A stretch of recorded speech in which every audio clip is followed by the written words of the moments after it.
Gravando, senhor presidente. Deus. Bom dia a todos. Meu nome é Ramon Armando, sou vice-presidente substituto da 5ª Câmara de Julgamentos. Estamos na sessão do dia 12 de dezembro de 2024, penúltima do ano. Bom dia a todos os colegas, doutor Luiz, doutor Marcos, doutor André, doutor Aline, Jailson e doutor Lucas que nos acompanham. Nós temos para a pauta hoje apenas 2 processos. A Câmara está composta por 2 juízes titulares e 2 juízes substitutos. Dá início à sessão.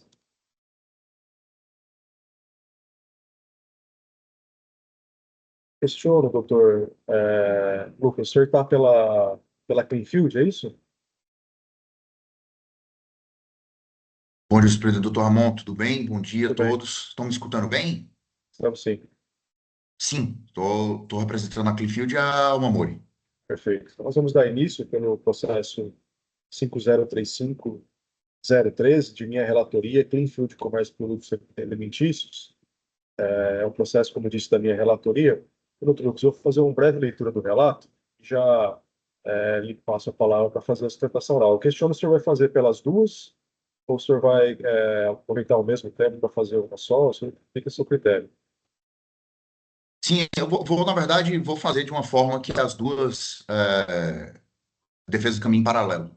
Perfeito. Perfeito. Então, eu vou fazer a leitura breve da acusação. É um processo que acusa o autuado solidário de deixar de pagar ICMS de janeiro de 2019 a dezembro de 2019,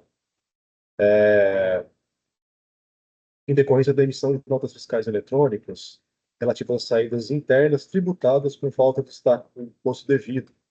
As referidas notas fiscais foram emitidas com CFOP de renda de mercadoria adquirida ou recebida em operação sujeita ao ST, pois considerou que o ICMS-ST já havia sido retido pelo seu fornecedor. Porém, conforme detalhado no relatório substanciado, faz parte do integrante, o infrator e seu único fornecedor é uma Amora Indústria de Alimentos Limitada, fazem parte do grupo econômico Cerati, cujo planejamento tributário evasivo possibilitou o pagamento do imposto em valores inferiores aos devidos. Essa é a breve acusação, doutor Lucas. O senhor tem a palavra por 15 minutos ou mais. O senhor tem direito à sustentação por seus dois clientes. À vontade.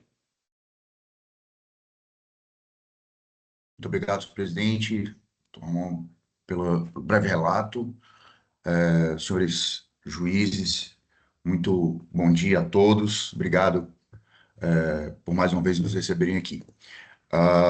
Prometo que serei breve na medida do possível, um processo extenso, assim como esse auto de infração, existem outros de outros anos, né? A gente está conversando aqui sobre aquilo que aconteceu referente ao levantamento do ano de 2019. E antes de entrar aqui nos principais pontos de defesa, eu acho muito importante a gente conhecer o caso desde a origem, né? O Grupo Cerati é muito antigo, né? Várias décadas de história, e originalmente, né, um grupo, uma empresa familiar, né, com características de produções locais, de embutidos, enfim, todos nós, eu acredito que já tivemos a chance de conhecer os produtos da Cerati. São produtos tradicionais aqui em São Paulo e Brasil afora. E no decorrer dessas operações, o grupo, a empresa, a marca, enfim, acabou sendo adquirida por uma empresa estrangeira. Então, essa empresa estrangeira adquiriu a operação que já acontecia há muitos anos e iniciou e começaram os trabalhos mantendo a mesma razão, enfim, mantendo a mesma estrutura. E que estrutura era essa? É uma estrutura que já vinha acontecendo há muitos anos. É uma estrutura que, embora ainda aos olhos do que acontece hoje, né, ainda viria a ser melhorada do ponto de vista operacional, mas basicamente se resumia a uma indústria que elaborava todos os produtos que a gente vê no mercado, uma distribuição que tinha muita dificuldade, a obrigação, né, e o negócio dessa distribuição de fazer chegar essa marca nos outros estados e nos outros, principalmente nos outros municípios aqui no interior do estado de São Paulo, e contavam com estrutura logística muito precária, que não dava conta de explorar todo o potencial que a marca tinha conquistado, tinha construído ao longo dos anos, né? Ao longo de tantos anos, tantas décadas. E qual foi a estrutura que passou-se a adotar a partir do ano de 2016, 17? Havia a indústria, normal, a Omamori, a Cleanfield, uma empresa do próprio grupo, fazia as operações de distribuição e até chegar nos varejistas, pequenos varejistas que a gente conhece, né? Todos os municípios aqui do estado de São Paulo é, são guarnecidos, não são cobertos pela estrutura de distribuição da Cerati hoje. E qual era o desafio que se tinha? A Umamori, a indústria lá em Vinhedo, ela tem uma estrutura puramente industrial. E a Cleanfield, uma estrutura puramente comercial, né? Não possuía estoque nem nada. O desafio dela era, então, fazer com que esses produtos fossem coletados na indústria e efetivamente levados a distribuídos, né, e pulverizados aí pelo mercado do interior paulista. E o desafio dela era, a Almamori não conseguia ter um corpo comercial para fazer isso lá dentro, porque você tinha que mudar a estrutura de escritório, tinha todo um funcionamento que iria ser prejudicado. O que ela conseguia fazer, de fato, era atender grandes vendedores, grandes empresas ali, Grupo Pão de Açúcar, Carrefour, essas empresas que compram em grande volume, né? Então, essas empresas grandes, Grupo Pão de Açúcar, Carrefour, enfim, etc., do porte parecido, ela conseguia atender e fazer vendas diretas. Grande volume, tinha distribuição própria, então chega um caminhão lá do Grupo Pão de Açúcar, um caminhão refrigerado do Pão de Açúcar, do Carrefour e etc., vão até a indústria e coletam de lá os produtos que vão ser distribuídos pelos próprios CDs, pelos próprios centros de distribuição desses grandes grupos. Então, o custo logístico nessas operações era muito baixo da Almamori.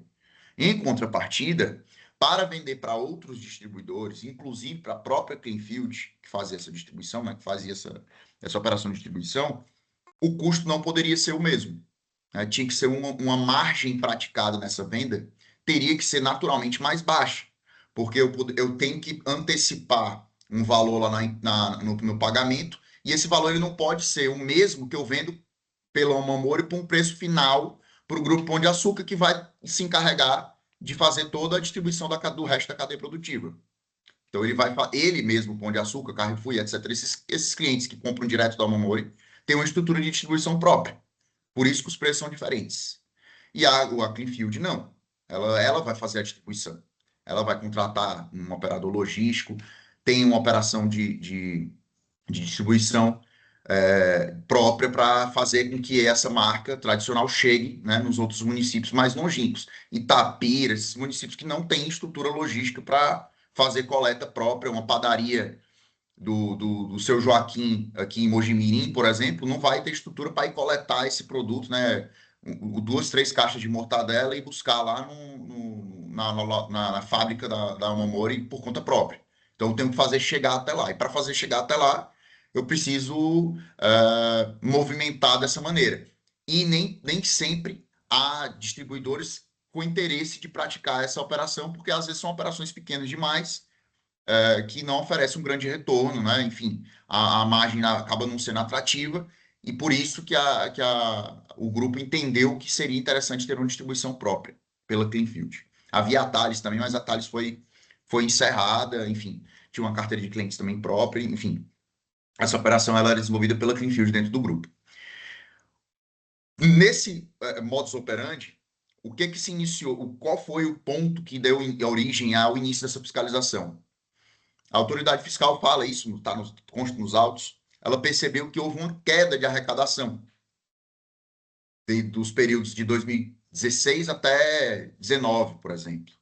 E ele quis entender por que tinha baixado essa arrecadação. E foi a única coisa que chamou a atenção do fiscal. Então, quer dizer, não havia nada de errado, não tinha jogo de nota em tese não tinha compra e venda sem nota, não tinha nenhum problema, a não ser a queda de arrecadação. E ele foi investigar, foi entender. E, de fato, como eu disse, o que houve foi encontrou-se um modelo de operação mais eficiente, mais do ponto de vista negocial e não só tributário.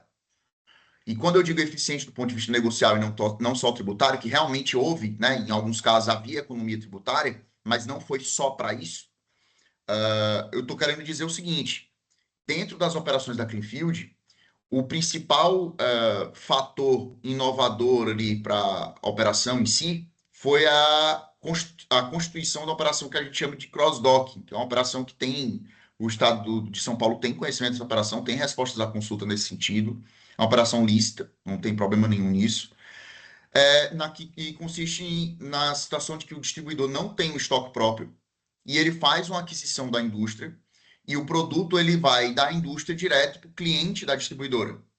Eu queimo uma etapa de estoque e eu queimo uma etapa de transporte. Então, eu ganho em eficiência, porque eu não preciso nem ter estoque próprio e nem preciso ter um momento de transporte, né? Não exige que eu passe, né? Que eu transite pelo estabelecimento encomendante, não, comprador desse produto, né? Então, eu faço o pedido pela Cleanfield, a Alma Mori recebe o pedido e ela mesmo já entrega direto, né? O operador logístico já vai direto até a indústria e pega e leva para o cliente da distribuidora, o varejista normalmente. Para quem trabalha com produtos perecíveis, principalmente produtos refrigerados, isso representa um ganho efetivo na dinâmica, né, operacional e principalmente de eficiência do ponto de vista de durabilidade dos alimentos, enfim, até de segurança dos alimentos, porque eu evito que esse item ele transite, né, fique dentro de transporte por muito tempo. Ele faz com que a operação aconteça de uma forma mais rápida e a coleta desse produto na indústria, levando até o varejo de forma direta, aconteça mais rapidamente, com menos risco de contaminação, menos risco de perdas, né, por estragar no transporte, enfim, não permanecer na temperatura adequada, coisas dessa natureza. Então, é uma operação relevante para dentro da empresa. E o fiscal, ao verificar essa situação, entendeu que essa operação ela tinha pontos ilícitos justamente porque houve uma redução de carga tributária, mas não conseguiu entender o negócio. E qual foi o principal ponto que chamou a atenção dele? A queda de arrecadação, e ele pegou alguns exemplos em que a margem praticada na venda da Umamori para Cleanfield era diferente da margem que se praticava quando a Alma Mori vendia para outros clientes, como eu disse aqui, o Grupo Pão de Açúcar, por exemplo, Carrefour. E quando a gente olha assim, faz uma leitura superficial desse argumento, pode parecer, né, que havia uma intenção de fraudar, de recolher menos e ser algo vazio. Mas não. Quando a gente conhece realmente a operação, não é isso que acontece de fato.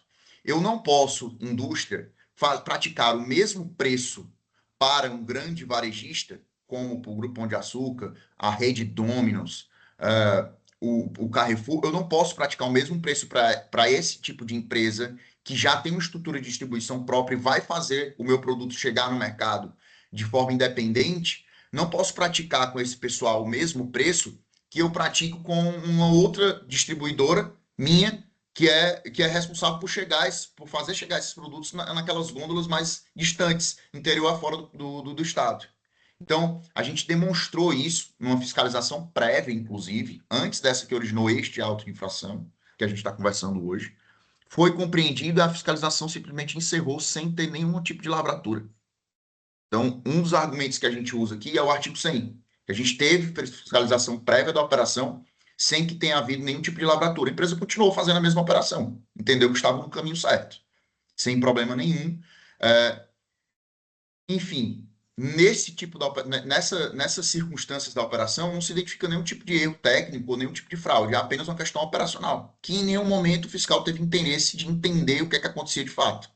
Foi lá e presumiu que, ao ter uma queda de arrecadação, havia uma fraude. Portanto, isso daí ele começou a reunir que os IPs que emitiam as notas eram os mesmos, que chegou lá para visitar a empresa, todo mundo estava com crachá Cerati. Claro, Cerati é a marca, né? Os e-mails tinham assinatura da Cerati, enfim, começou a construir toda uma narrativa de que havia uma fraude ali na situação. E o que não é verdade, né? O que não é verdade. Empresa séria que montou uma estrutura mais eficiente de distribuição para suas operações. Então, assim, do ponto de vista jurídico, é basicamente isso. A gente já teve uma fiscalização própria, não houve uma lavratura de infração de maneira nenhuma. Dentro do processo, a gente consegue trazer vários registros de operação que a margem praticada da Alma para Cleanfield é até menor do que outras vendas dos mesmos produtos para que ela vendeu para outros, que a Alma vendeu de forma direta para o Grupo Pão de Açúcar, enfim, para os outros clientes, contrariando a lógica que o fiscal utilizou. Então, assim, do ponto de vista jurídico e fático, a gente entende aqui pela defesa que não há elementos suficientes nem para mostrar uma fraude que se tentou desenhar a todo momento, e nem para haver uma locupletação por parte da empresa, enfim, é uma questão meramente operacional. Não teve fraude, não teve intenção de reduzir puramente tributação, de ser algo vazio, realmente sem um propósito negocial, sem uma substância econômica, né, efetiva. A empresa, de fato, fez um planejamento, isso não é segredo, né? Houve um planejamento para incluir uma empresa distribuidora do próprio grupo para realizar operações que para muitos distribuidores logísticos era desinteressante, para muitos distribuidores não fazia sentido essas distribuições, porque era em pequeno volume, e são operações totalmente idôneas. Então, assim, de forma bem resumida, é basicamente isso. Fico aqui à disposição para responder e tirar qualquer dúvida, mas eu queria deixar muito bem registrado aqui que é uma empresa que tem anos de existência, não há irregularidade nenhuma, né? A operação de cross-dock, como eu disse, é uma operação reconhecida pelo fisco.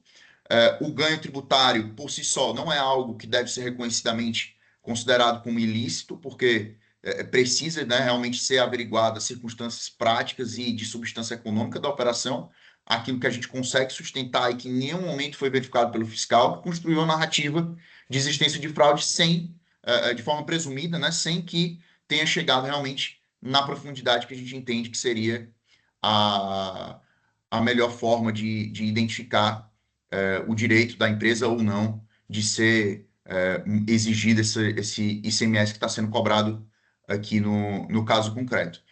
É isso, estou aqui à disposição dos senhores para tirar qualquer dúvida. Muito obrigado. Obrigado, doutor Lucas. Doutora Aline, tem alguma consideração? Não, por enquanto não. Tá. Bom, colegas, eu adianto que eu não trouxe voto.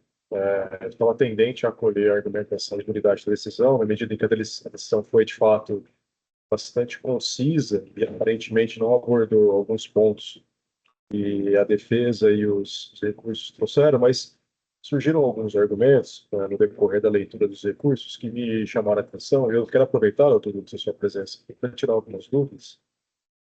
Então, já te adianto que não vou poder, não estou apto a votar hoje, mas vou colher essas informações.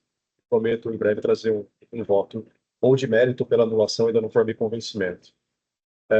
Primeiro, com relação ao procedimento de cross-dock que o cliente do senhor pratica, de fato, há consultas no estado de São Paulo, consultas pontuais, que reconhecem como uma espécie de transbordo, né?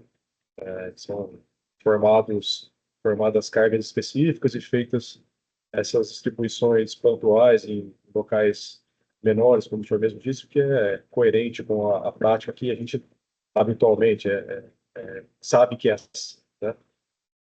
Porém, foi solicitado durante a investigação preliminar, durante o procedimento de fiscalização, os contratos de cross-dock, que aparentemente ficariam a cargo da Cleanfield, pelo que consta nos autos de infração. E aí veio a informação de que não foram encontrados esses contratos de cross-dock, né? Para mim, isso é um ponto essencial, na medida em que interfere, como o senhor mesmo disse na sua argumentação, na formação do preço, né? Então, esses contratos de fato permanecem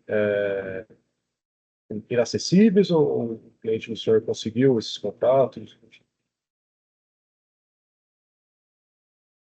doutor Ramon, o que aconteceu foi o seguinte: no meio dessa confusão de fiscalização e tudo mais, muita gente, principalmente coincidiu ali com o período de pandemia, muita gente foi mandada embora, muita gente mudou de quadro ali, a proximidade da empresa, não sei se você conhece ali aquela região, mas estão muitas Conheço. empresas ali na região de Vinhedo, que o pessoal vem de São Paulo, enfim, precisa se deslocar, e muita mão de obra vem de fora, né? Então, vários funcionários vinham de São Paulo e tudo mais. Durante o período ali da pandemia, e até antes, nessa operação que aconteceu em 19, então era antes. Só que o pessoal que estava respondendo fiscalização, atendendo, vai atrás de contrato, vai atrás disso, daquilo, muitos não estão lá hoje, nem estavam na hora que a gente fez a defesa no ano em 2023. Então, realmente, a gente não conseguiu resgatar boa parte dos documentos. Mas, o que é que a gente soube? E isso está muito claro, muito transparente. Que na época existia uma prática que a gente entende que não era a melhor, que a gente trouxe isso para a empresa. Hoje a gente acredita que eles até modificaram os sistemas lá, que era quem consegue atender naquele dia para levar produto X, Y até local A e B. Isso, eu trouxe isso para eles e falei, cara, isso não pode, do tamanho de vocês, não dá para ter esse tipo de postura, né? A gente precisa de um negócio um pouco mais formalizado, um pouco mais concreto, né? E de fato foi verificado que era um ponto que precisava ser aprimorado, né? Mas a gente não encontrou, a gente sabe que tinham alguns, porque tinham as empresas que eram mais recorrentes, né? Transportadoras e operadores logísticos, mas na época o que se tinha mais era um controle de, olha, eu tenho um lote de panceta, de mortadela, de salame, não sei o quê, indo daqui, que precisa sair daqui e ir ali para a região da Baixa Mogiana, e preciso que esteja aqui 5 horas da tarde para fazer a coleta. Então acontecia essa cotação ali quase que informal em alguns casos, em outros tinha contrato, mas a gente não conseguiu resgatar ainda, e levava, fazia chegar esse produto até a ponta final necessária. Assim, na época em que esse, não sei se você chegou a dar uma olhada, mas além desse auto de 2019, que foi um dos últimos, inclusive, tem o de 2020, o de 21, o de 22, que aconteceram operações durante esse procedimento da pandemia, durante o nosso período de pandemia ali. Então, assim, querendo ou não, era quem conseguia atender. Assim, às vezes você chegava e ligava, cara, se eu preciso, estou com entrega aqui, eu preciso levar. O supermercado está exigindo. A gente não consegue te atender. O motorista adoeceu, não sei o que, não consigo te atender. Então, assim, acabava tendo esse nível de informalidade que hoje a gente consegue ter um controle um pouco melhor, né? Eu acho Mas Pois não. de Pois não, fato acontecia isso, entendeu?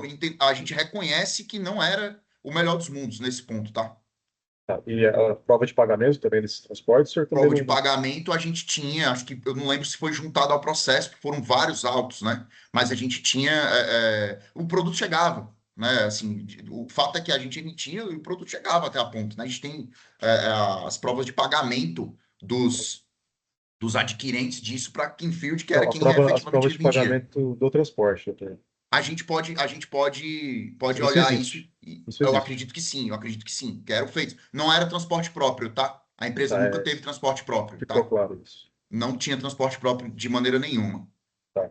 Assim, outra dúvida, né? O senhor não nega, o cliente do senhor não nega também que é uma empresa do mesmo grupo econômico, há uma interdependência evidente, inclusive com o diretor assinando um contrato com ele mesmo, né, em algumas situações, à medida em que ele representava uma empresa e representava a outra. É um fornecedor exclusivo da Cleanfield, né, a Mamori.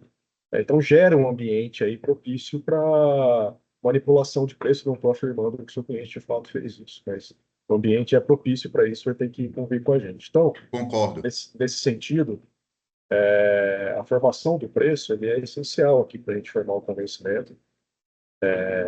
E aí o senhor trouxe alguns argumentos que aparentemente são contraditórios ao que a gente costuma entender no mercado em geral, né? Por exemplo, o senhor diz, na sua defesa, no seu recurso, que o preço para grandes varejistas como Pão de Açúcar, Carrefour, ele tem que ser maior em razão do volume. Quando a gente sabe que por experiência, quanto mais você compra, você tem um preço menor, né? Até por descontos, enfim, por volume que você compra. O senhor passou aí, passando sobre o modelo de negócio do seu cliente e explicou mais ou menos por que que isso acontece, né? Eu também entendo que isso é possível, né, na medida que, por exemplo, quando você vende para uma cadeia, para uma rede que fica responsável pela coleta do produto, eventualmente, no vencimento do produto, você tem que ir lá retirar, ou eles te fazem a devolução, quando, por exemplo, vence na padaria do seu Joaquim, que você citou aí, ele perde o produto, quando o Pão de Açúcar vence, ele fala, olha, falta 10 dias, vem buscar, eu não vou ter esse prejuízo. Então, eu até entendo essa diferença aí, né? Porém, doutor Lucas, e aí eu questiono o senhor, e o senhor fica à vontade, a formação do preço é essencial, na minha convicção. Por quê? Porque, de fato, a fiscalização demonstrou aqui que há uma diferença de arrecadação e de recolhimento de ICMS. Por exemplo, trago aqui o exemplo já trazido pela representação fiscal na caixa de salsicha, né? Então, você tinha ali aproximadamente 4,50 de ICMS por caixa, que passa com um recolhimento de 3,09, 3,010, não me recordo exatamente os números, do recolhimento do ICMS, né? E aí, parece que é uma redução substancial de preço, né? Então, assim, primeiro, eu gostaria que o senhor explicasse por que que é uma redução tão drástica de preço.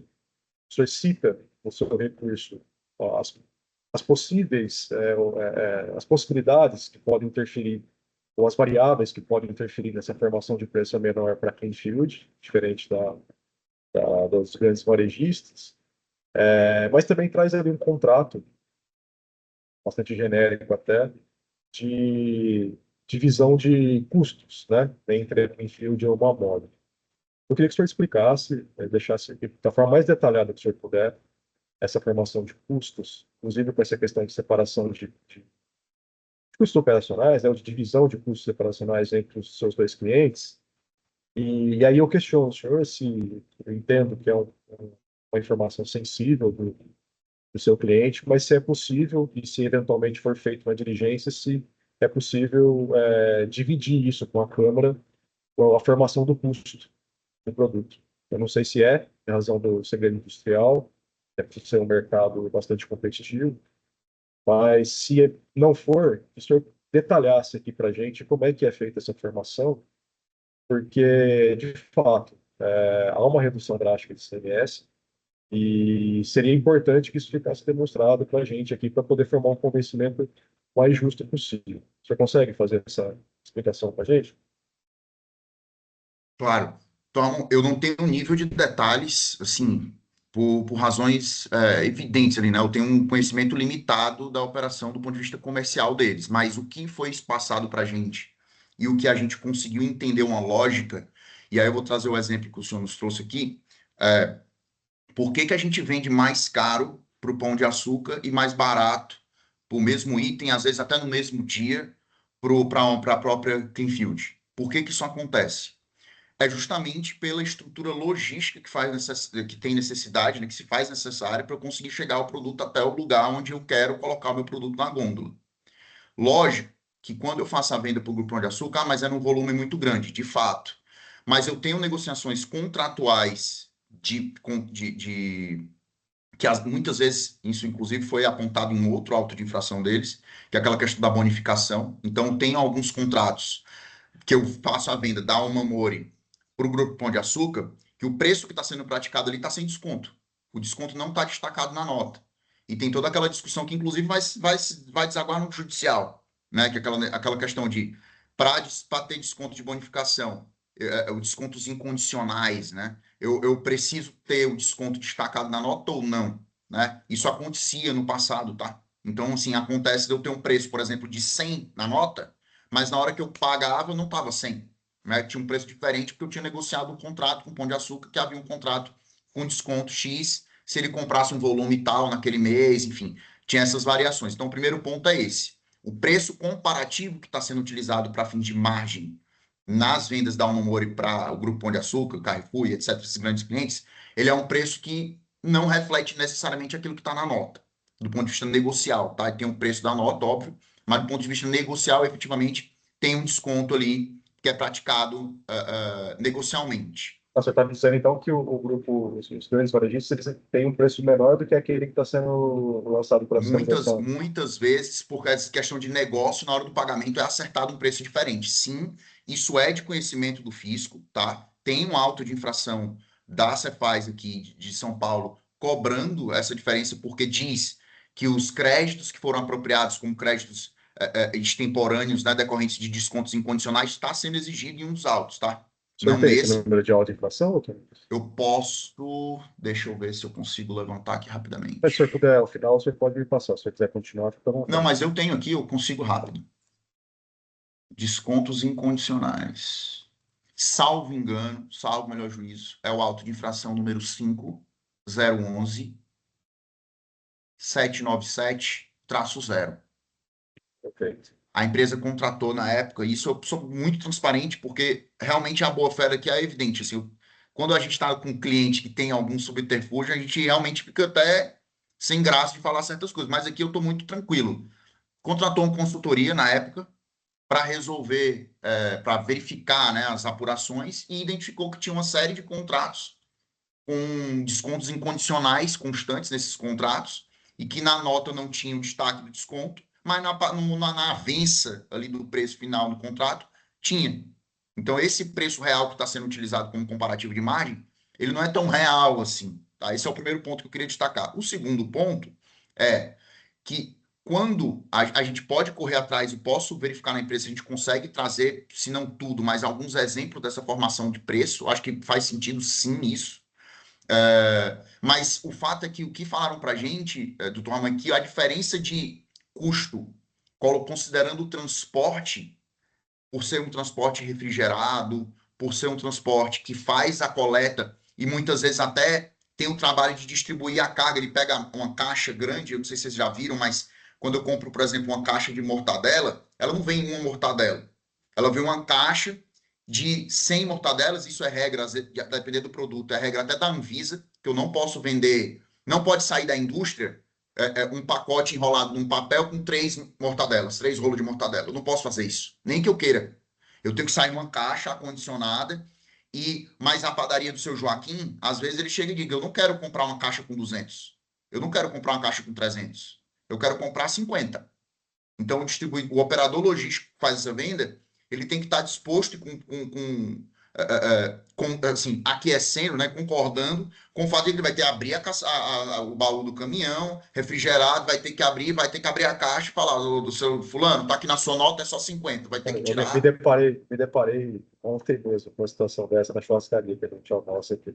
Então, Ele abre o caminhão, vai lá, tira o saco, tira abre. as peças de mussarela e entrega pro... E aquilo não é porque não é nem é porque o operador logístico é bonzinho, que vai quebrar um galho e abrir a caixa e tirar, não é nem por isso, e nem é porque o vendedor, quem está produzindo ali o item é desorganizado, enfim, é porque a própria Anvisa ela exige isso, que tem as condições de transporte daquele produto tem que ser daquela maneira, né? Então, para respeitar ali prazo de validade que está escrito no produto, enfim, tem uma série de cumprimentos que eu preciso fazer. E a operação de cross-docking, por conta disso, tem esses custos de distribuição bastante elevados que impactam muito realmente no preço. Quando eu digo que a responsabilidade de distribuir não vai ser minha, nem de uma empresa do grupo, no caso da Cleanfield, mas vai ser de um terceiro, do Grupo Pão de Açúcar, Carrefour, me poupa muito. Me poupa muito. Mas aí eu fico sem conseguir praticar o preço.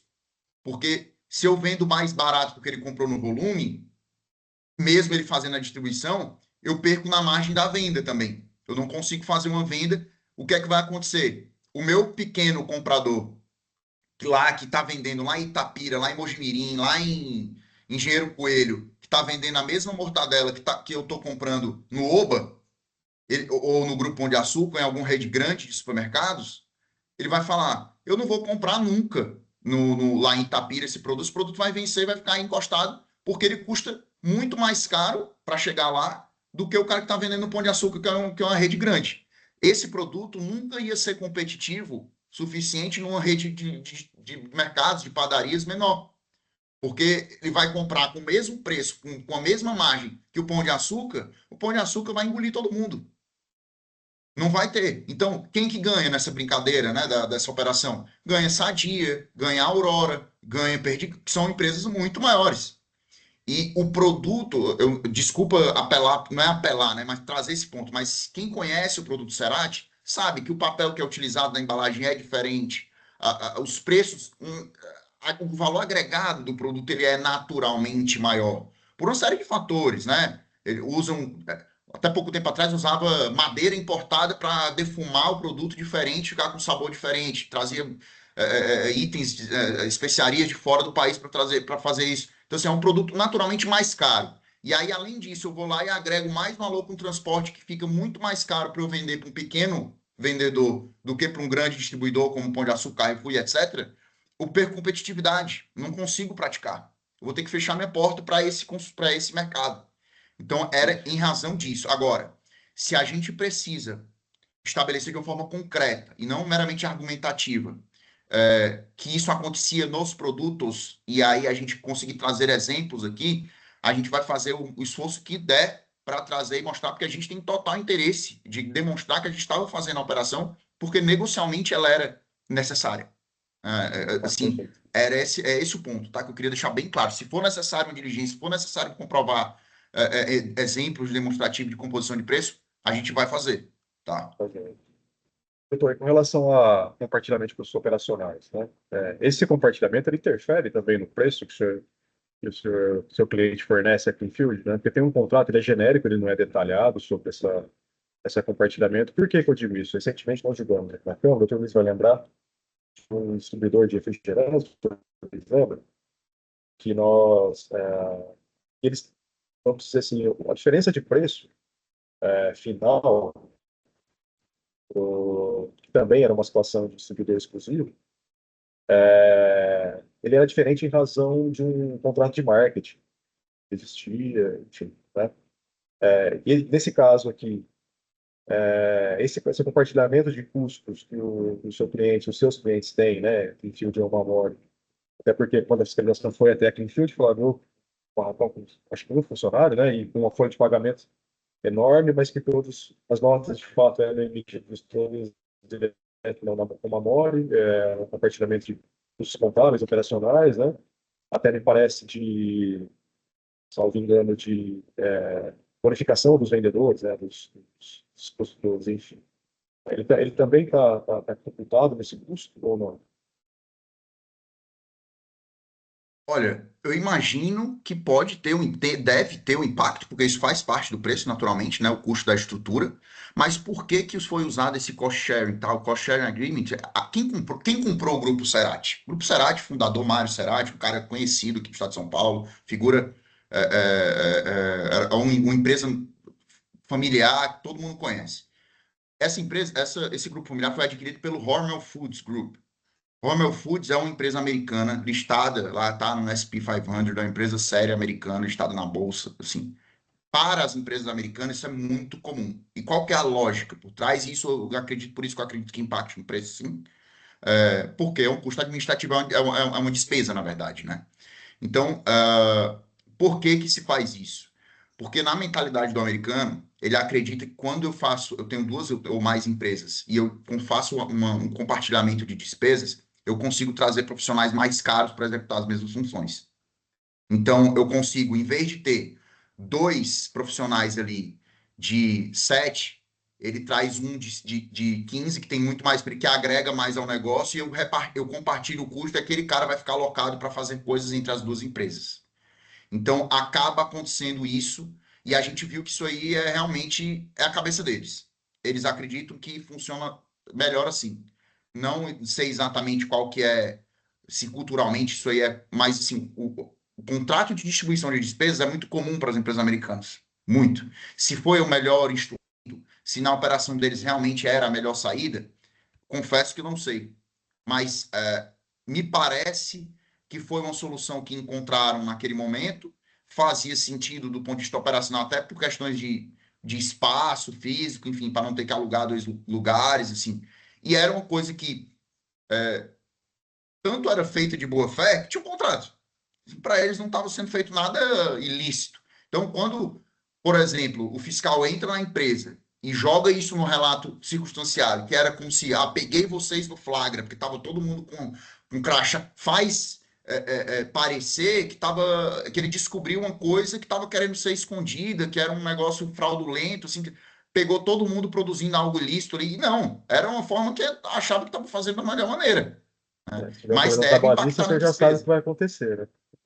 Assim, naturalmente, tem reflexos, né? E aí, É, mas assim, vai impactar na despesa, acredito eu, sem dúvida.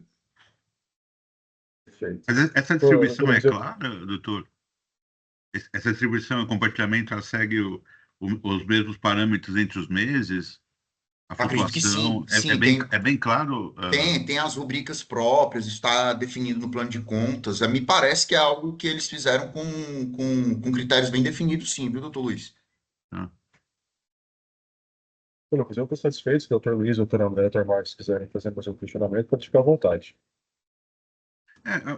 Eu só ia questionar, eu falo muito sobre margem, como eu não analisei o processo, qual que é a diferença da margem para mais ou menos entre o grande atacadista e quando é feito para Greenfield? Olha, às vezes varia de 15, 20, 30%, depende do produto e da quantidade, porque eu vou dar um exemplo para você. Se você fala de produtos que têm mais saída, como mortadela, por exemplo, eu consigo fazer mais volume, eu consigo trabalhar uma margem diferente.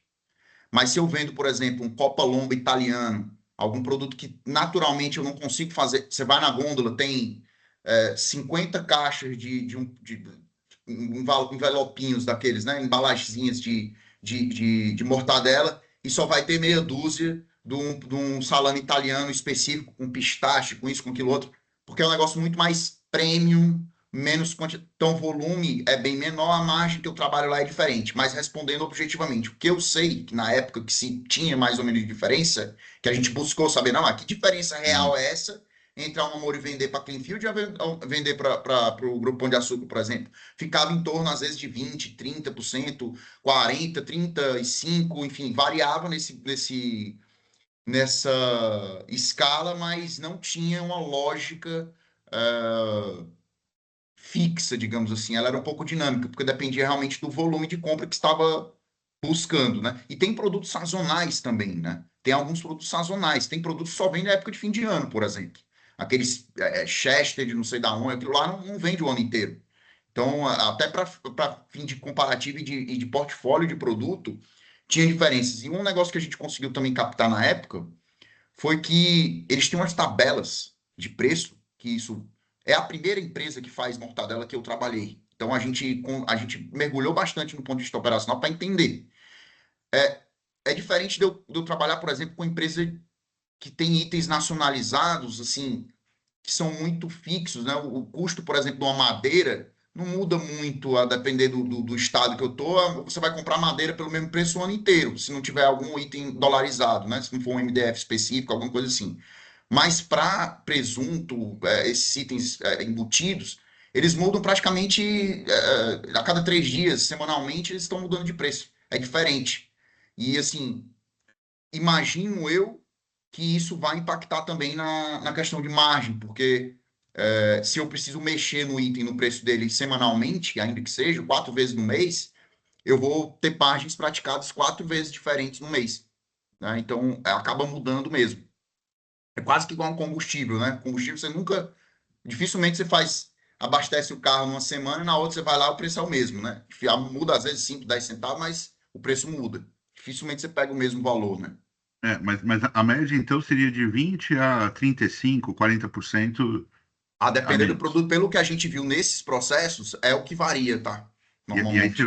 você vende para o grande atacadista mais caro por conta da verba de campanha cooperada e de logística. Exatamente. Aí eu só fiquei com uma dúvida na logística, quando você fala na operação, né, no cross-dock, que vai sair direto da fábrica. é, Qual que seria a diferença real, assim, quando a Cleanfield vende e o operador logístico retira da indústria e leva diretamente para o distribuidor, não, para o varejista, e quando o Pão de Açúcar compra direto de vocês, levando direto para ele também. O custo logístico. Ele vai com o caminhão dele, Pão de Açúcar, dele, Carrefour, vai lá, faz a coleta do produto fechado. Então, eu não tenho despesa com custo de fracionamento, nem com nada. caminhão refrigerado é dele. Às vezes ele tem contrato fechado anual com a Braspress, etc. Vai lá, coleta, leva e ele se encarrega de distribuir. E ele vai distribuir para quem isso? Pão de açúcar não vem aqui em Mojimirim, porque Mojimirim não tem pão de açúcar. Pão de açúcar não vai em Itapira, não vai em Engenheiro Coelho, Isso não está vai claro. ele não vai lá, né? Então ele vai nas lojas dele, que já estão com CD próprio, e vão nas lojas que ele vai vender para ele, que são dele. Então o custo dele é muito bem mais barato, digamos assim, mais fácil de ser executado do que, os clientes da Cleanfield para receber isso. Né? A Cleanfield ela vai ter que ir lá, pegar caminhões menores, para vender para clientes menores, volumes menores, que exigem esse trabalho de ter que abrir embalagem, pegar e tirar.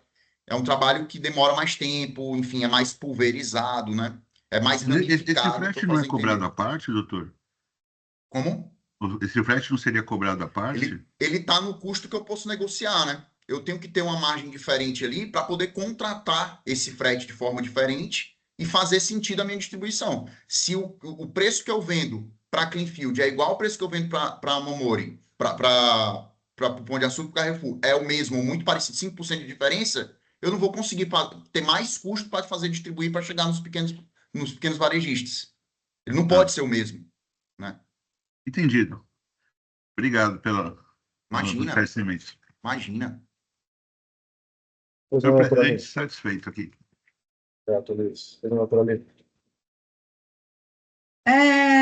Na verdade, eu fiquei com uma dúvida em relação aos endereços IP, porque em relação à emissão das notas fiscais, né? Que o fisco traz que os INPEs utilizados pela Cleanfield, na verdade, estavam vinculados, né, o Mamori. E a outra coisa disso em relação ao custo, né? Porque assim, o Pão de Açúcar, ele tem que, esses grandes grupos, né, tem que arcar com todas as despesas do frete, claro que eles têm condições diferenciadas, porque eles têm uma distribuição grande. Mas eles têm que arcar com todo o frete e ainda pagar um valor maior no produto do que aquele pequeno comerciante que não vai estar pagando o custo do frete e vai estar com um preço inferior. E a outra coisa é assim, são empresas do mesmo grupo. Então, essa descaracterização do fisco, né, de serem duas empresas ali independentes, e a ST não estaria no fabricante, estaria no próximo revendedor não varejista, né? Então, isso para mim ainda não foi esclarecido.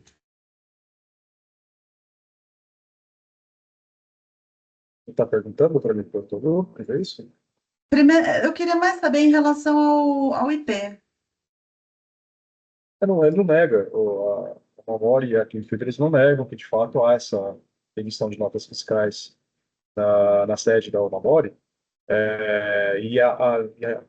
justificam isso pelo compartilhamento da estrutura contábil e financeira, né, que é toda feita lá na sede da Mamori, aparentemente, inclusive pela prova trazida pela fiscalização.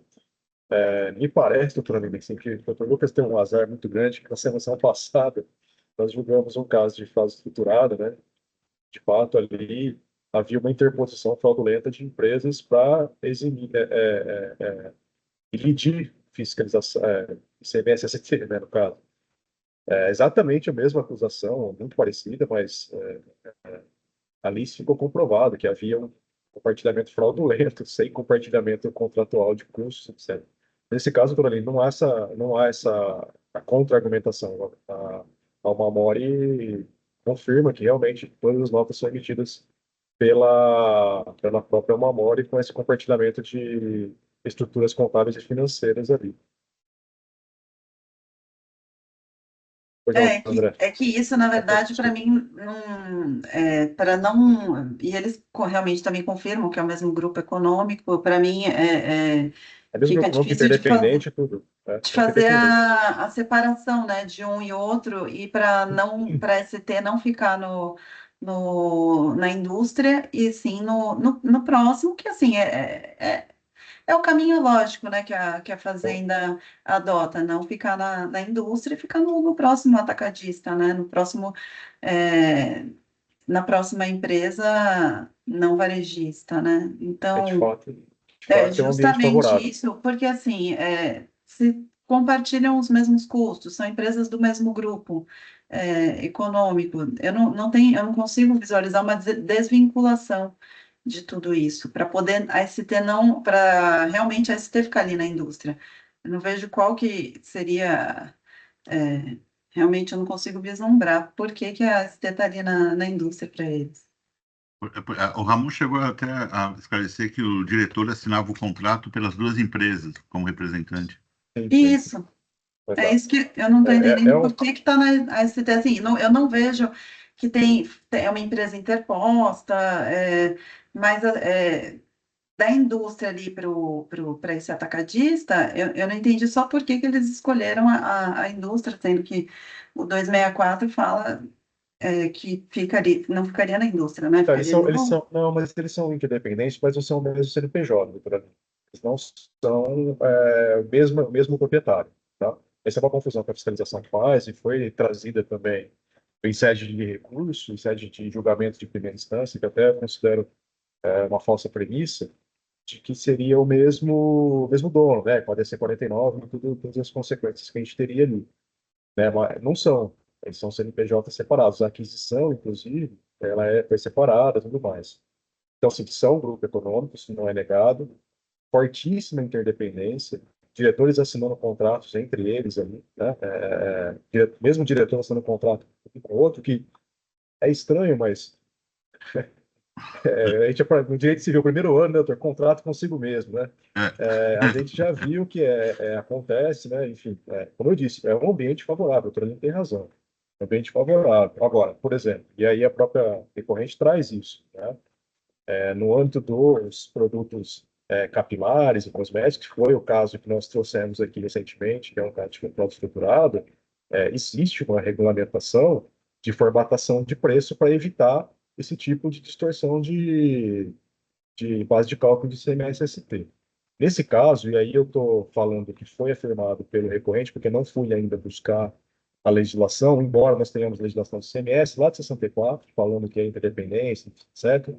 Nós temos a legislação da Lei 87/95, que fala da formatação de preço com relação ao frete, né, em empresas interdependentes, mas nesse caso específico, aparentemente, não tem assim um regulamento paulista para evitar ou para tentar regulamentar essa base de cálculo de ST nesse ramo que atuam aqui os autuados.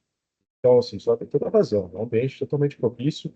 Eu estava até, quando eu comecei a ler, falei, nossa, de novo, porque nós tivemos essa discussão, assim, discutimos durante 3 sessões praticamente o mesmo caso, né, vários casos, na verdade, estão aqui na Câmara, dessa interposição de empresas para reduzir o CMS-ST. Mas aí fui lendo, fui me imiscuindo nos argumentos, e aí me pareceu que eu precisava de mais informações ali para enfrentar o mérito, sem esse preconceito desse outro caso que a gente aí já analisou, que de fato ali a gente viu que realmente tinha ali, existiam várias empresas ali interpostas para fraudar o ICMS-ST, e a margem ali era 7 vezes, 10 vezes maior do que a margem final, né? Então, por isso que para mim aqui, né, a formação do preço ela é importante, porque o ambiente não é favorável, né? Apesar de não ter legislação, são indícios de que não tem ali uma negociação contraposta, interesses contrapostos, né? O interesse é basicamente o mesmo. Agora, a gente tem que ver se tem abuso nessa formatação desse modelo de negócio que o Dr. Nicolas trouxe para a gente aqui. Por isso, para mim, o preço ele é essencial. Foram inclusive os argumentos que o Dr. Luiz trouxe muito bem, o Dr. Solamito também trouxe, eu acolhi, para a gente manter o auto de inflação naquele caso, né? Da aquisição lá daquele caso, houve a fraude foi computada como, como um desconto, né? Então, assim, a gente tem que levar isso em consideração. Para O mim, mais doutor alguma André queria falar alguma coisa, coisa? presidente. Pois não. André, por favor. Obrigado, senhor presidente. Eu acho que, penso da mesma forma que os senhores já adiantaram, isso aí decorre de uma lacuna na legislação paulista, né, que não tem um tratamento específico para interdependentes, embora tenha para alguns produtos no acréscimo do MVA, quando é direcionada por um único fornecedor. e aí há um tratamento por parte da fiscalização pela atividade vinculada igual tanto para bons quanto para maus contribuintes, né? E aí, no final das contas, o que tem que se avaliar, pelo menos e o que eu entendo que está sendo conduzido aqui é a substância da operação, né? E ao custeio que o Dr. Ramon colocou, avalio como imprescindível. O que me sensibiliza mais e começa a dar um indicativo de que esse caso há um propósito é que, normalmente, o que a gente vê dessa lacuna é que algumas empresas fazem essa divisão entre industrial e comercial, e isso há uma permissão pelo 170, todo mundo pode organizar suas atividades econômicas da forma que bem entender, mas muita gente faz isso como um corredor, né? Tudo que a indústria produz passa-se por um corredor no comercial e você ali, de forma, um abuso de forma, reduz a carga tributária. Um ponto que eu achei interessante do que eu vi desse caso é que parte da operação da indústria é direcionada direto ao cliente. Então, se fosse um intermediário interposto fraudulento, então somente para reduzir, faria isso tudo a partir de todas as operações via a comercial. E aí minha dúvida, doutor Lucas, queria perguntar, se o senhor tem essa informação, me parece importante, qual que é a preponderância do quanto se vende da indústria que vai para grandes players, para o grande varejo, e o quanto é a razão de existir dessa comercial? Boa pergunta. Doutor André, boa pergunta. Eu não sei exatamente quanto que fazia de qual era o percentual disso para o ano de 2019 e todos os outros anos que foram autuados, tá? Mas eu imagino que era uma divisão, eu não vou chutar aqui que eu posso cometer alguma impropriedade, mas era uma distribuição considerável para ambos os cenários, tanto da própria Mamori para grandes players, que eles compram muito volume, e quanto para os menores. Eu estou falando aqui de uma Cleanfield que tem mais de 2.000 clientes no portfólio. Então, assim, uma empresa que está querendo fraudar não atende 2.000 padarias no interior, assim, porque para ela é muito mais fácil vender para um só, né? Então, assim, a estrutura negocial. E outro ponto que eu queria só para encerrar aqui, que por isso que eu levantei a mão, para trazer além dessa estrutura, De fato, doutor Lucas, a apresentação já terminou. Não, é só esse ponto da questão da margem, tá? A gente traz no processo vários exemplos, mais de 30, de que a margem foi até menor para a Cleanfield do que para os outros compradores, e isso não foi levado em consideração, tá? Então, assim, como que eu quero fraudar se na própria minha empresa distribuidora, na Cleanfield, eu vendo com preço mais baixo para determinados itens em determinadas épocas do ano, né? Isso não foi nem considerado, né? Só complementando, senhor presidente, eu acho que é importante realmente trazer esses elementos. Eu acho que a decisão de prisão em instância, como o senhor adiantou, ela passou muito passando essas questões que são de fato, que se resolvem em matéria de fato nesse caso, né? Não é uma questão de direito, simplesmente aplicar a legislação. Então, acho que esse custeio, o Dr. Lucas contribuiu aí, mas muito aspectos retóricos ali, né, contextuais, mas eu acho que é importante essa composição da diferença, que nem o Dr. Luiz também fez a indagação, do quanto cada ponto percentual da diferença representa decorrente de um contrato, decorrente de uma logística, decorrente de uma expertise. Acho que isso aí contribui bastante. Porque eu acho que no recorte ali, eu acho que o Estado de São Paulo, embora não tenha um tratamento tributário específico para essa operação, para os bons contribuintes, não dá para ficar suportando essa redução de carga. Há outras formas, outros instrumentos de sanear isso, não desconstituindo a operação, mas o artigo 489 do regulamento, que é o regime especial de ofício, que, se eu não me engano, é regulamentado pela portaria CART 53, eu não me lembro o ano, que, nesse caso, pode atribuir ao comercial a responsabilidade específica, pontualmente, para ser o substituto da operação. Então, acho que, nesse caso, não necessariamente para evitar a redução de recolhimento, tem que se desconstituir as operações se o contribuinte estiver de boa-fé. Mas acho que, como o senhor já adiantou, senhor presidente, acho que o custeio está um pouco carente em relação à parte probatória.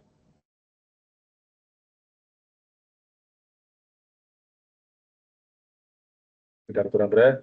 Mais alguma questão? Doutor Lucas, eu agradeço a participação do senhor, é muito bom quando o contribuinte é bem representado por patronos que tenham conhecimento profundo do modelo de negócio, que muitas das vezes é importantíssimo, né? Nesse caso, as questões fáticas aqui, elas saltam aos olhos, a questão jurídica é praticamente controversa, né? Praticamente todos os elementos jurídicos que a fiscalização traz o senhor concorda, mas faz uma interpretação um pouco diferente. Então, é muito bom assim, que o senhor esteja aqui bem preparado e consiga responder a todas as questões.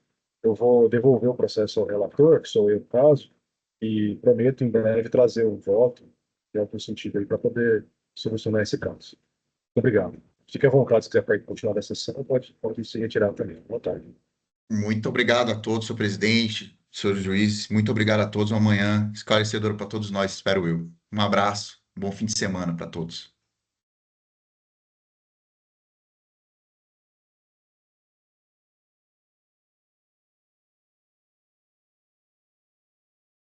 O processo 503 5013, que é aquele tipo de comércio procedimento, estou devolvendo ao relator.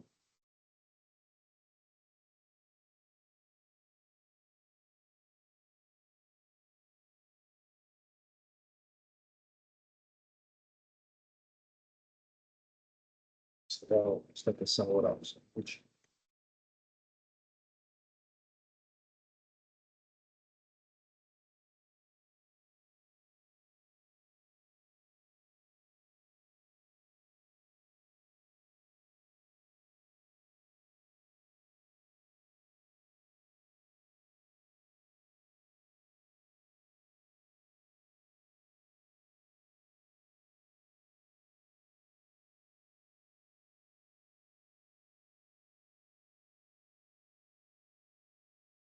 Próximo processo da pauta é o processo 4076799, de relator IESA Produtos e Equipamentos e Montagem, de relatoria do Dr. Luiz Roberto Guimarães Erhard.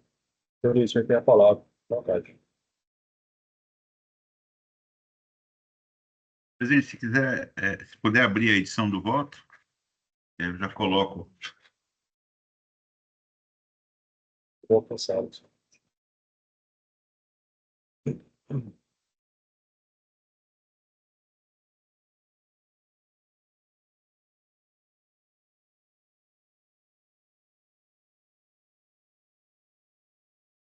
Está disponível, Dr. Luiz? Disponível.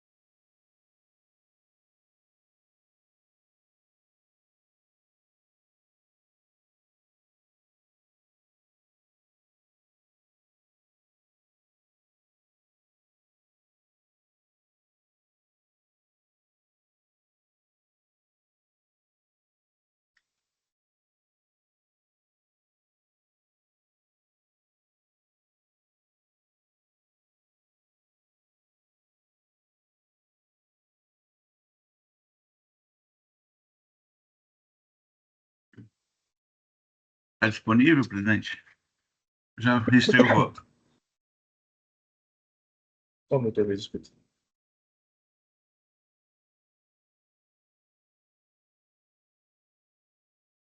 Eu posso já, só um minutinho que eu vou pegar uma água.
Está disponível, Dr. Luiz, fica à vontade. Tá. O caso decorre de está colocado para julgamento, a multa por descumprimento de escrituração dos relatórios do EFD de notas fiscais de entrada. Já houve o julgamento pela quarta Câmara, onde o item 1 foi pago, os outros 3 foram mantidos, a multa, e a quarta Câmara concedeu 30% de redução de multa. A representação fiscal recorreu para a Câmara Superior, dizendo que não haviam sido analisados os critérios subjetivos autorizadores da redução da multa. A Câmara Superior entendeu que faltou essa análise e devolveu o processo. Então, nós vamos fazer a questão da dosimetria da pena em relação à não escrituração de notas fiscais de entrada no EFD. Aí eu vou passar a leitura no item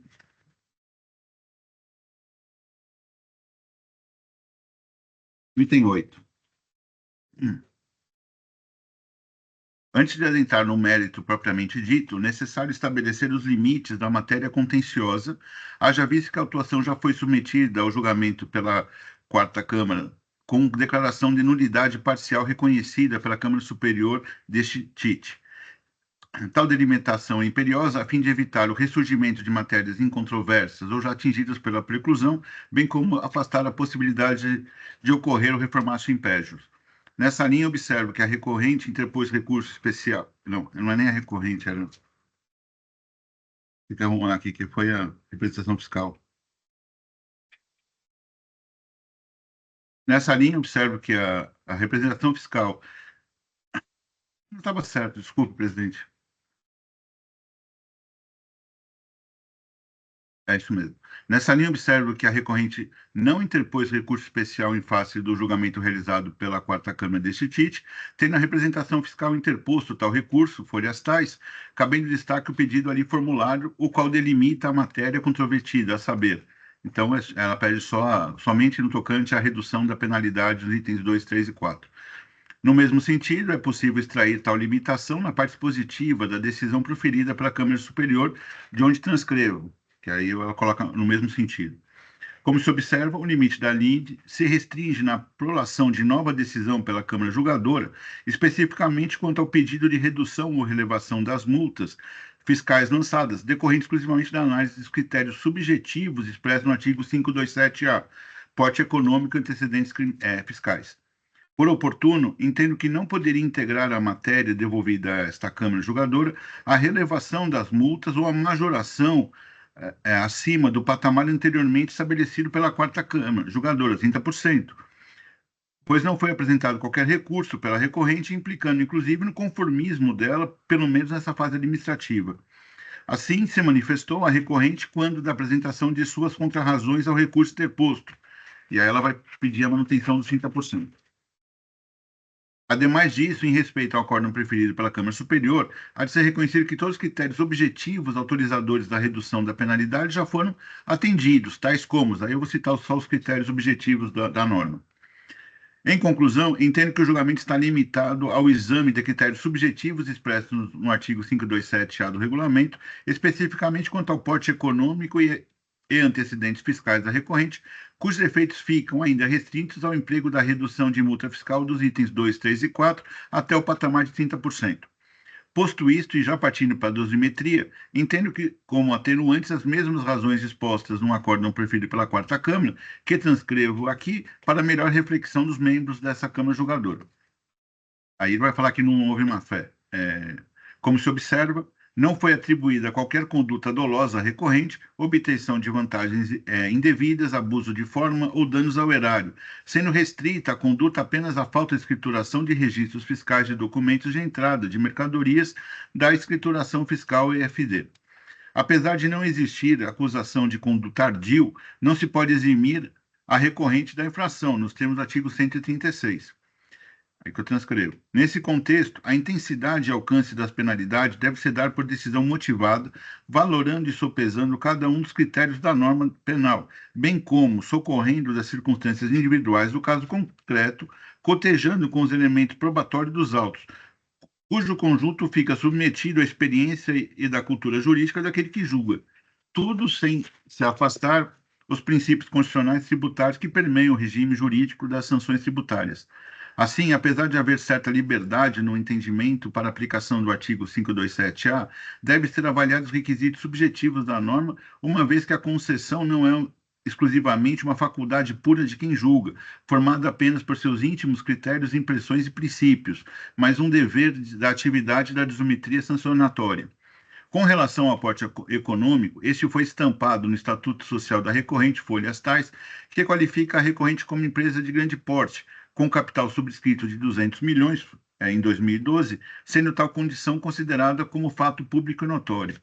A Igreja Câmara Superior de CITIT já se manifestou no sentido que porte econômico não seria óbice para a aplicação do artigo 527-A, tomando por base o voto proferido pelo julgamento no auto tal, de onde extrai a sua emenda.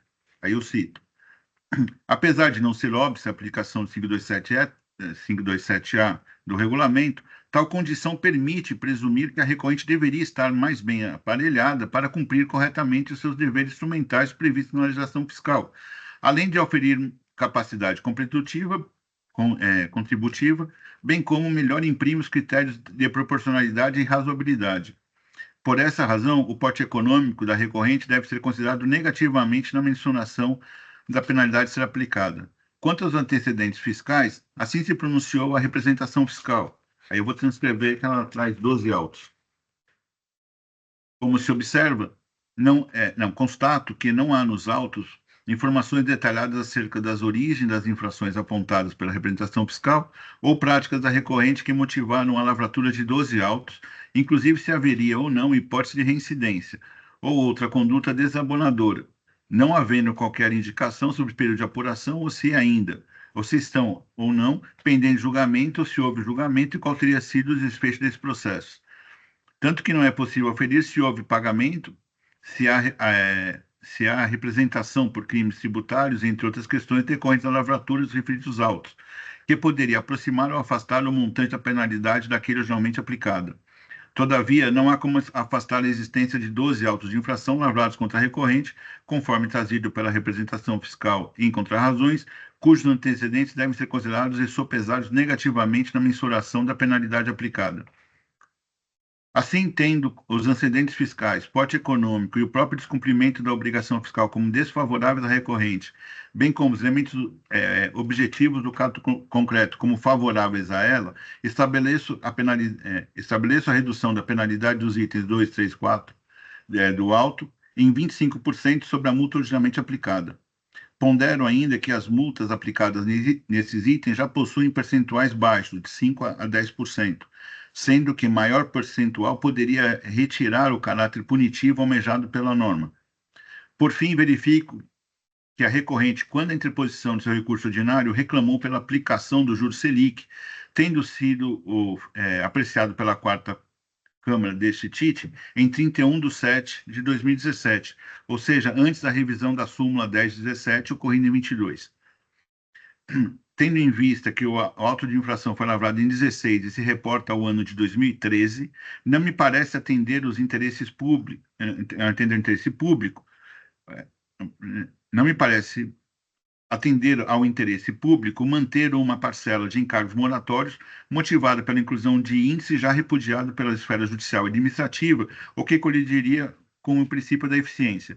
Assim, seguindo o princípio da autotutela, ratifico a forma de cálculo da penalidade, da atualização ao valor básico, ratifico a atualização ao valor básico da multa e redução de 20%, porém, os juros devem ser reduzidos ao patamar da Selic, tudo em harmonia com as súmulas 10 de 17 e 13 e 18 deste egresso do TIT.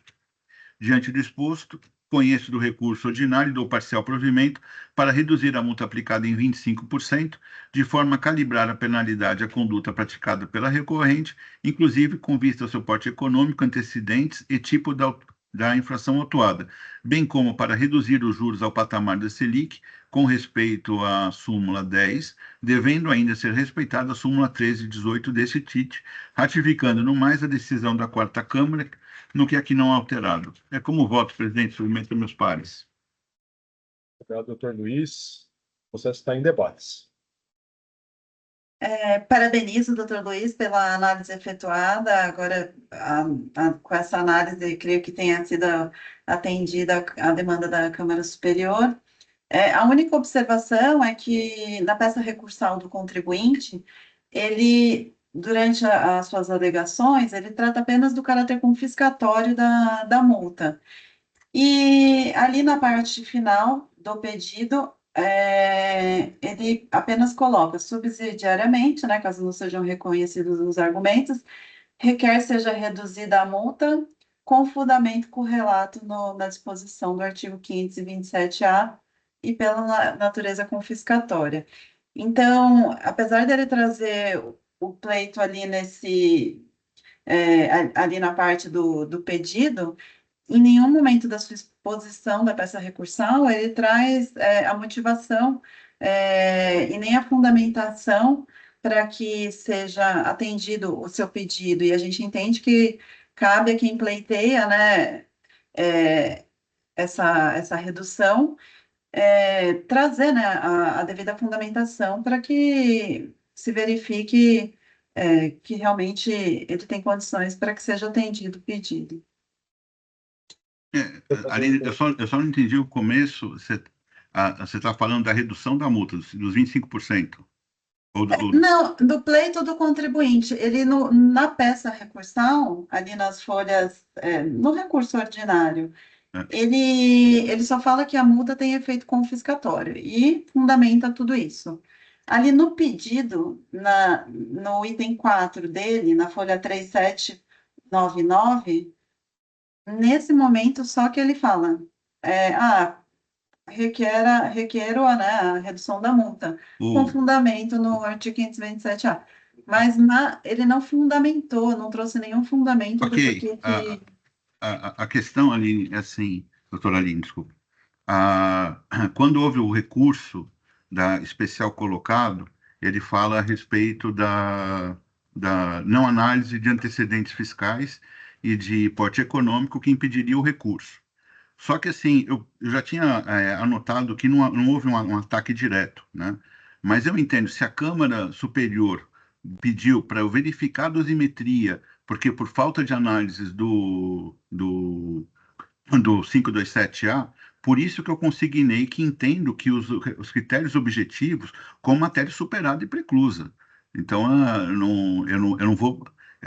eu estaria desafiando a ordem que desceu da Câmara Superior. Eu não... Não, Por os isso, critérios objetivos realmente até a eu ainda coloquei o representação requerimento, fiscal. o requerimento O, expresso. no recurso especial, a representação fiscal alega a decisão extrapetita, não? Não, Não sei, acho não, que não, não, acho que só ela só fala fala da que não pode, nulidade. que ela não tem como recorrer de forma correta, enfrentar, porque como não houve a questão da especificação de porte econômico e antecedentes fiscais, não teria como ela continuar na sua defesa da sua tese por falta de objeto. Então, eu estou Então, compreendendo que a representação fiscal acolheu que, na primeira decisão, houve o reconhecimento do 57A. Se ela não recorre, então, com relação a essa petita. eu ainda coloco até o pedido dela, né? Eu sei que o senhor mencionou que é pedido expresso, mas eu não. Pedido da representação fiscal, né? É, é, eu posso até pegar aqui no parágrafo anterior, mas ela atacava só a questão da folha 338. Visto de fundamentação. Isso, Me parece, assim, eu não analisei os decisos, né, mas são decisões, mas bom, se a representação fiscal não recorre com a decisão extrapetita, se a determinação da Câmara Superior é que para seja analisado os requisitos subjetivos do 57A, como o senhor mesmo disse, doutora Aline, todo respeito, eu acho que é matéria preclusa. A gente teria que estar dando atendimento aqui ao que a Câmara Superior já decidiu. Os argumentos da senhora são relevantes É que eu acho que e não. eu acho que o pedido expresso é um requisito objetivo, de fato, tem que ter, né? Inclusive a demonstração dos requisitos, dos objetivos, todos eles, mas me parece que essa matéria não se voltou. A gente está aqui limitado ao que a Câmara Superior já decidiu. Inclusive, por não ter sido recorrido, já está até precluso. Desculpa. Eu não sei se não houve esse pedido de extra-petita por conta desse parágrafo no pedido, né? Mas é, eu digo assim, do comentar porque normalmente para conceder, né, a redução ou relevação da multa, o contribuinte que traz a linha argumentatória dos requisitos subjetivos, né? Porque os requisitos objetivos efetivamente não Eu concordo. necessita, São nem questões precisariam assim, ser trazidos, né? são questões assim, Agora, os subjetivos, por que que ele entende que deveria ser reduzida a O, multa? no Isso que primeiro, eu entendo que deveria ser trazido. Assim, ele até como tem essa linha aí falando no pedido, com fundamento correlato no artigo 527-A. Algum pedido até pode ser que tenha. Então, a análise dos requisitos objetivos a gente tem que fazer de qualquer forma, mas subjetivos ele teria que eu acho que trazer a senhora alguma está querendo dizer com demonstração. relação ao que o Dr. Luiz disse que não tem outros elementos que desabonem em relação aos antecedentes fiscais. É isso? É nesse ponto específico que a senhora está É, tratando ou não? isso. Entendi. É um. Eu não posso obrigar a representação fiscal a trazer nada, mas eu já tenho colocado isso nos meus votos há bastante tempo, de que isso é ônus da representação fiscal. De trazer ali que, olha, você está falando que ele tem antecedentes fiscais? Então me traz ali, tem uma reincidência específica, não tem pagamento, não tem pagamento, tem mais de 5 anos, não tem menos de 5 anos. Eu acho que essa prova é uma prova positiva da representação, não que os antecedentes fiscais são de posse da Secretaria da Fazenda, né? Ele pode até falar, eu não tenho antecedentes fiscais e aí incorrer numa inverdade. Mas ele pode falar, eu tenho antecedentes fiscais, e aí vocês analisam do jeito que vocês quiserem, que é o que o Dr. Luiz está analisando aqui. Os antecedentes fiscais estão presentes aqui no processo, mas sem maiores elementos para que a gente possa avaliar. Por exemplo, é uma reiteração cotidiana, praticamente anualmente eles cometem a mesma infração, aquilo que, para mim, só pesa de forma bastante negativa. Mas, via de regra, doutor Lino, esses dados não vêm aos processos, vem uma lista de processos autos de infração, e nesse caso aqui, pelo que eu avaliei, processos muito antigos, aí que estariam até sob pena da gente aí penalizar eternamente os contribuintes são autos de infração de 2009, 2012, 2013. Eu entendo aí que se aplica a preclusão de 5 anos, o limite de 5 anos, mas eu concordo com a senhora, são elementos realmente essenciais, mas para mim quem tem que trazer essas informações e quem tem acesso a essas informações é a representação fiscal, para a gente poder aqui mensurar de forma mais objetiva possível. O doutor Luiz está analisando a minha concepção, claro, a respeito de toda a posição contrária. Ele está analisando os antecedentes, está considerando, inclusive, se eu não me engano, desabonadores, né, doutor Luiz? examinador. Não, Ele tá não, sofrendo negativamente. Talvez o limite que ele tenha utilizado não fosse maior por ausência dessas informações, mas ele está considerando como desabonadores os antecedentes fiscais. não, a decisão do Dr. Luiz realmente está atendendo todo o que foi contemplado ali pela Câmara Superior. Ele fez a análise completa, não deixou nenhum ponto de ser analisado, concordo plenamente. Então, todos, inclusive de forma detalhada. O meu único ponto questionado foi em relação ao contribuinte pedir algo que se refere a um requisito subjetivo sem trazer nenhum. E isso na Câmara Superior costuma ser analisado, né? Quem traz o pedido tem que trazer a demonstração do porquê que deveria ser atendido A aquele gente, pedido.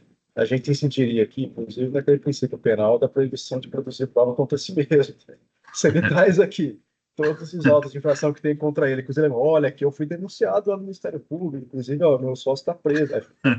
Entendeu? Aqui tem um Por isso, crimezinho. exatamente, por isso que eu entendo que nesse caso aí, doutor Aline, eu tenho insistido nisso há bastante tempo. Não é recente, não é dessa Câmara, já de outras câmaras, de que essas informações a revisão fiscal tem que trazer e ter acesso a essas informações para a gente poder analisar. Para mim, se tem uma reincidência específica, o patamar já é outro de redução de lucro.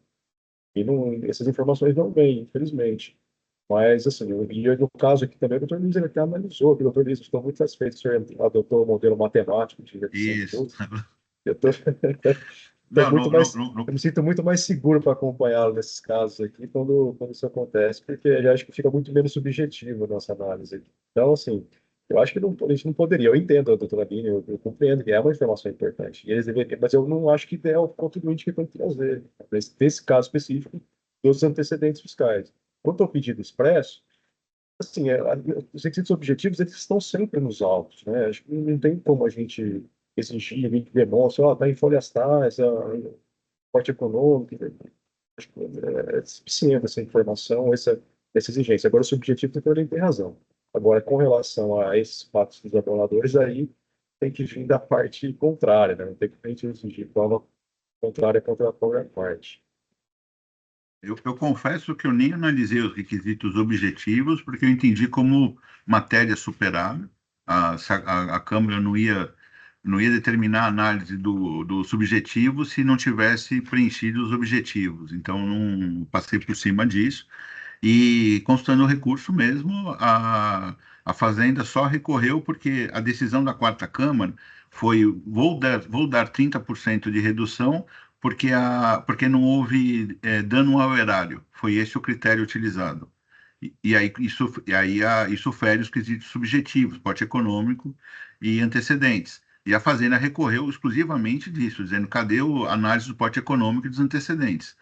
Então, não houve uma discussão, não comporta o pedido de redução porque não preencheu determinado. Então, eu entendo que está precluso, superado. Porque senão a própria decisão da Câmara Superior estaria nula.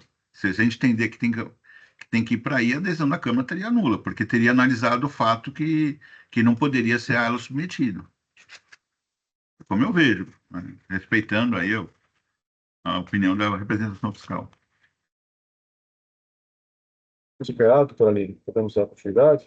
Sim, Doutor Marcos, doutor André, alguma consideração?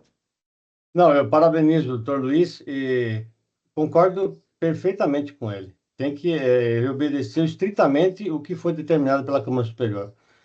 Essa questão de pedido está superado. Então, parabenizo novamente, foi muito bem analisado e vou acompanhá-lo. Eu também, senhor presidente. Parabenizo o relator pelo voto. Entendo que a gente está limitado aqui a uma moldura, né, que a Câmara Superior colocou. Não tem como superar esses limites. A gente tem que enfrentar os quesitos subjetivos, não pode retroagir. E fazendo essa ponderação que o doutor Ramon também colocou em relação aos antecedentes, eu acho importante que muitas vezes eu posso ter algumas autuações ali que, para desabonar, doutor Luiz desabonou, né, esses 12 processos, mas eu posso ter autuação, eu que fico aqui pensando, autuações de guerra fiscal, por exemplo, que a empresa nem é transferência, é aquisição de mercadoria. Então, assim, muitas vezes é uma ponderação que o impacto é muito pequeno, a gente tem que saber qual a natureza jurídica. Óbvio que nem o doutor Ramon colocou, reincidência, ou mesmo operações com fraude, dolo e simulação, isso põe por água, né, a possibilidade do 527A. Então, eu acompanho na integralidade, acho que foi feita a ponderação com muito detalhe, e só um registro, acho que a legislação em relação a essa questão também é muito capciosa na multa de 10% da omissão de entrada, porque muitas vezes a omissão de entrada da operação tributada, o contribuinte objetivamente não fez isso de forma dolosa porque ele deixou de registrar o crédito. Então, eu entendo que muitas vezes a operação não tributada que tinha que ser mais onerada, porque a tributada ele está sendo penalizado duas vezes, né?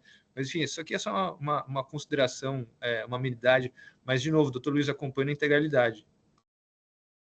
Eu também, doutor Luiz, posso deixar de acompanhar, na medida que o senhor está adotando aí um modelo que eu já venho defendendo há bastante tempo e diminui, na minha concepção, bastante a subjetividade de nossa decisão, nesse caso, do 7A. Então, vou parabenizá-lo mais uma vez e vou acompanhá-lo integralmente. O que eu mudei de procedimento, Ramon, é que antes eu entrava em todos os processos e ficava tentando buscar se tinha antecedente, né? Então, esse procedimento de fazer essas pesquisas eu parei de fazer. Eu vou me ater só ao que está nos autos. Correto.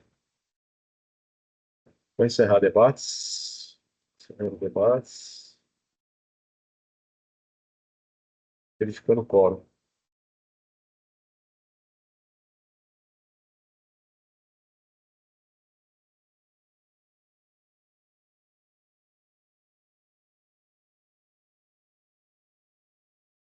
Quórum confirmado, iniciando a votação.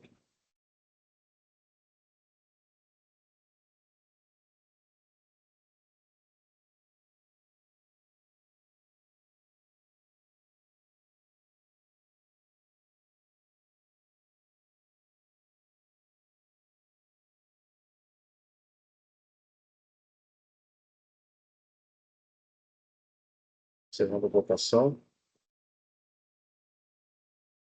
Os termos do voto do relator. O recurso ordinário foi conhecido integralmente com julgamento do mérito, reduzido a multa em 25%, com auto de infração 4076799, de ESA, projetos, equipamentos e montagens. Encerrando o julgamento.